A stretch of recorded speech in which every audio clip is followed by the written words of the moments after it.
bienvenue sur ma chaîne Terre Étrange pour cette série de unboxing de mes nouveaux joujoux que j'aime déjà d'amour, mais de ouf. Ouais, je suis en kiffance. Donc, le prochain jeu, c'est le tarot de Sleepy Hollow, la légende de Sleepy Hollow. J'ai eu un énorme coup de cœur sur ce tarot. Et la boîte, c'est une dinguerie. Regardez, hop là, elle s'ouvre comme ça. Ah la vache, les cartes sont énormes. Franchement, voilà, complètement ouf. Il y a un petit bouquin.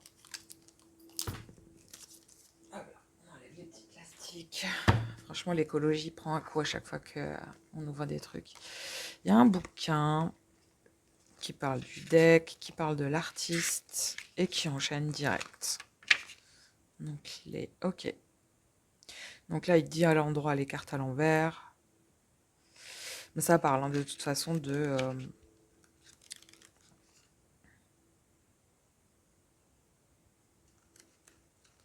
Je pense que ça raconte une histoire. Parce que j'ai quand même vu dans les commentaires que voilà, c'est pas exactement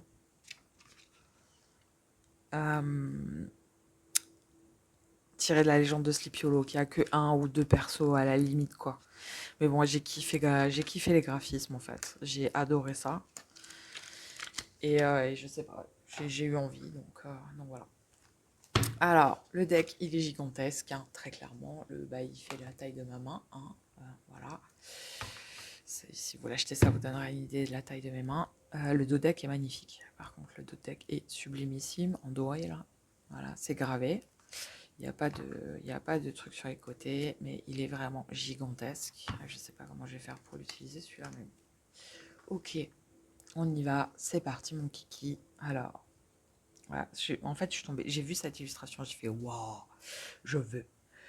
C'est un peu le monde Disney. Alors, les cartes sont assez fragiles, je trouve, par contre, là, en ayant celle-là en main. Donc, à mon avis, ce deck, il est un peu fragile. Le magicien. Ok. La grande prêtresse. Ok. J'adore. Bah, il y a de nouveau un truc de gravure et tout. De toute façon, enfin, voilà. Mais j'aime beaucoup. Impression à plat, etc. J'aime bien. Faut aimer, hein, très clairement. Mais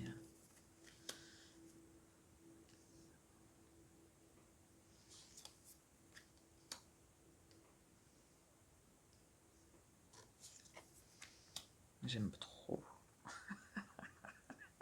J'aime trop parce qu'en fait, là, je suis à mon troisième unboxing. J'ai commencé par Fyodor Pavlov Tao, qui est pour moi le plus gros coup de cœur que j'ai pour l'instant de tout ce que j'ai acheté.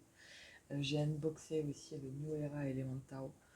Et à chaque fois, c'est une énergie qui est complètement différente et je suis en train d'halluciner sur les jeux qui m'ont appelé. Mais c'est un pur kiff. C'est un pur kiff ce que je suis en train de vivre.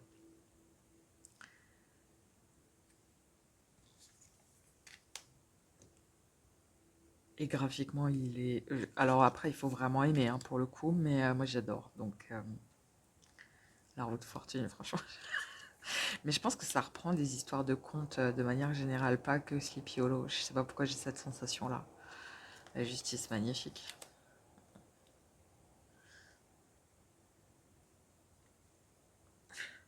Franchement. Après, comme je fonctionne que aux images, je suis pas tarologue, je suis pas cartomancienne, etc. Je pense que ouais, je vais juste surkiffer quoi. En tout cas, moi ça me parle beaucoup quoi. Regardez-moi ce diable. On dirait les vieux jeux en 2D avec les pixelisés de fou malade. Cette tour, elle est juste géniale quoi. Cette tour n'a pas encore sauté. Voyez. Donc je trouve ça juste génial quoi.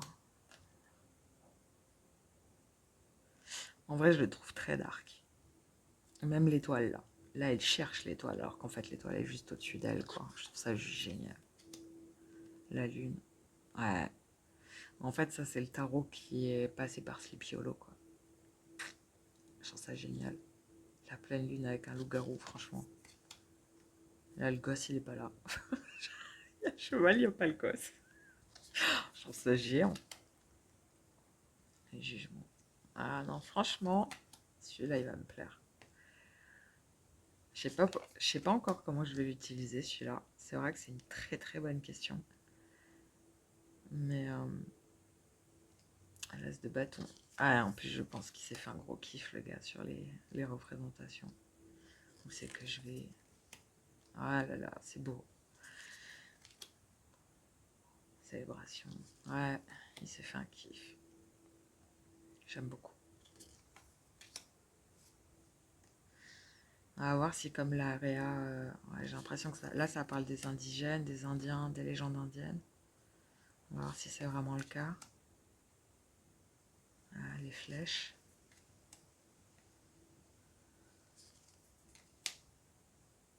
Le 10 de bâton. C'est intéressant parce que là on n'a pas ce truc avec les bâtons où le truc il est lourd, etc. On sait juste que la personne elle a bossé comme un damné quoi. Mais qu'elle est pas là. Je trouve ça trop bien. Je pense que ça va être un pur plaisir de pouvoir interpréter d'une manière complètement différente des tarots en fait. Et ça va me permettre d'arrêter de rentrer dans ce truc où ouais non le 3 de bâton c'est pas ça en fait c'est ça. Et parce que je commençais tout doucement à rentrer là-dedans aussi et du coup ça va me permettre de sortir un peu de ce truc. Et ça c'est cool. À quoi bon utiliser des tarots du coup? Bah, juste parce que les images sont magnifiques, que le travail graphique est sublime et que ce sont des supports absolument géniaux en fait. Donc, en imaginant tirer celui-là avec le tarot des abysses et par exemple, je sais pas, le New Area, j'ai avoir un nombre, même avec trois fois la même carte, j'ai avoir un nombre indéfinissable de potentialités en termes de messages, etc. Et je trouve ça très très cool. La reine de bâton avec une sorcière, non mais franchement, c'est trop cool. C'est juste génial. C'est génial. Allez, ça c'est bon ça. Ça c'est bon ça. Franchement, mais il est génial. Il est génial. L'as de coupe. Ok. 2 de coupe. 3 de coupe. 4 de coupe. Putain, franchement, ça va être top. 5 de coupe. 6 de coupe.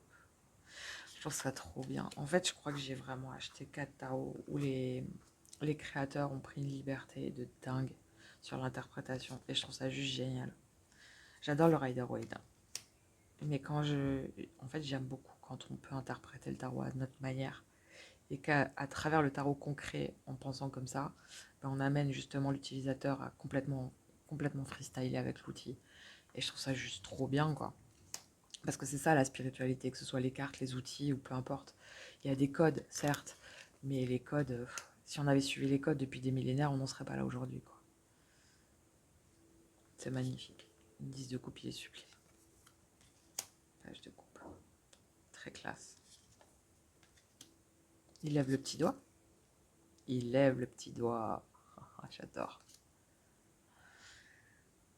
Il me fait penser à Gaston. Il y a une vibe un peu La Belle et la Bête en plus, hein, je trouve. Allez.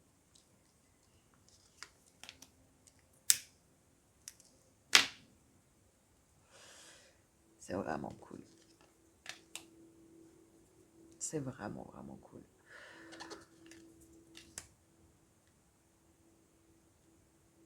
Deux d'épée. Ah, 2 personnages sur ce 2 d'épée. Vous voyez, franchement, je trouve ça hyper classe. Je suis très contente. Je comprends mieux pourquoi j'ai claqué autant de pognon.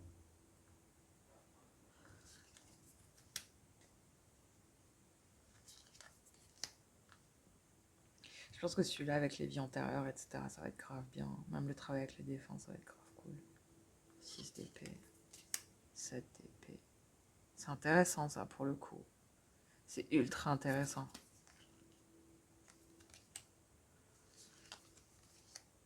8 d'épée. Ah.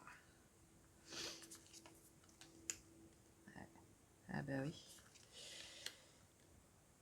Le page d'épée. Il est vieux ce page d'épée, hein? Vous voyez un peu? Alors que les pages, normalement, c'est censé nous dire que la personne est plus jeune. Je trouve ça trop bien. Là, on sait même pas quel âge. Ah si, il y a une tête. Franchement, je trouve ça génial. J'aime trop parce que c'est vieux, c'est gravé, J'adore. Apparemment, il aime les vieilles femmes comme reine.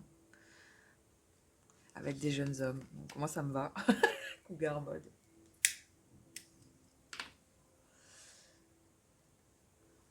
Ouh. Il est tristoun, cet as de pentacle. J'ai jamais vu un as de pentacle comme ça. C'est ultra intéressant. Alors, je sais pas si je vais pas me chauffer et virer un peu les contours, là. Tout ce blanc. Et comme ça me fera des cartes plus petites. Je vais voir en fonction de l'arrière si c'est faisable. Mais je pense que c'est faisable. 3 de pentacle. Oui, il y a quand même le truc de la réunion. Chacun amène sa lanterne et on se retrouve là. Et puis du coup, ça fait 4 de pentacle. Ah, je sens que celui-là, ça va me faire kiffer. C'est cool parce que je serai vraiment complètement libre avec les tarots. J'aurai plus de tarot. En finalité, je crois que même mes jeux, ils sont anticonformistes. J'adore ça. J'ai utilisé les citrouilles, je trouve ça génial.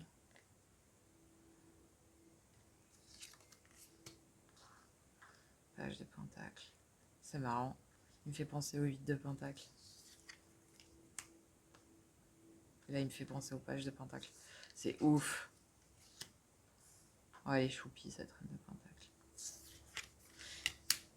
Ouais, bah, c'est grave cool. Je suis très contente. Alors, il été très très vite cet unboxing là, mais parce qu'il n'y a pas grand chose à en dire. C'est un parti pris qui est assez particulier. Mais je pense que je vais voir pour me chauffer, pour couper peut-être là. Pour au moins le tenir dans la main. Les cartes, je les trouve un peu fines. Pour être complètement honnête. Les cartes, je les trouve un peu fines.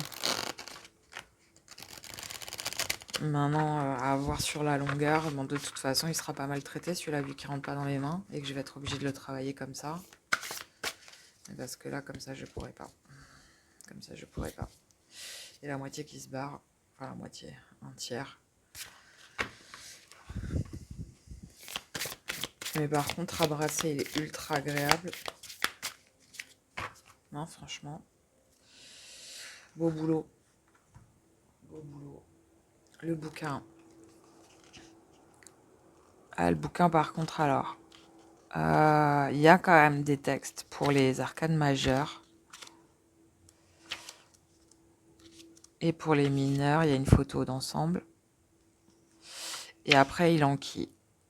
Avec une phrase et juste l'interprétation, la carte à l'endroit, l'interprétation pour la carte à l'envers. Mais c'est tout. Et je trouve que c'est pas si mal que ça. Bon, après, moi, je suis pas très bouquin, donc voilà. Il y a quand même des trucs pour des tirages.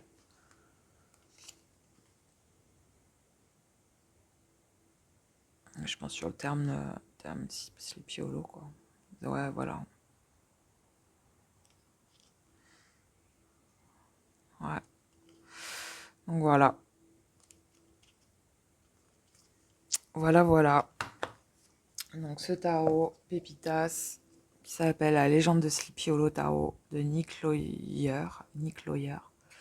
Alors 29,99 $. Ouais, je crois que ça veut presque que je l'ai payé en euros. Ouais, une vingtaine d'euros. Il n'a pas coûté trop cher. Et je trouve que justement, alors vu la taille des cartes comparée à d'autres que j'ai ouvert là, et la propreté du boulot, parce que les cartes, alors elles sont grandes, oui, c'est dommage un peu ce liseré blanc, mais bon, ok, c'est un parti pris. En termes de gravure, vous voyez, c'est vraiment, je trouve que c'est un parti pris graphique. Le bouquin qui est pas inconséquent non plus, hein, voilà. Il y a quand même une centaine de pages, si je dis pas de conneries, 111, voilà. Et la boîte qui est loin d'être déconnante, quoi. Franchement, j'ai eu des tarots que j'ai payé la peau des fesses, qui avaient une boîte bien plus dégueulasse que ça.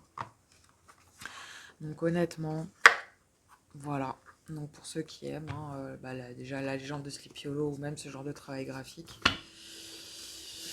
je vous le conseille parce que même l'objet est très beau, quoi. Clairement, l'objet est vraiment beau. Et ça pèse, hein. Il pèse. C'est un gros bébé. Donc voilà pour cet unboxing. J'espère que ça vous aura plu. Je vous fais des gros bisous. Prenez soin de vous. Ciao, ciao.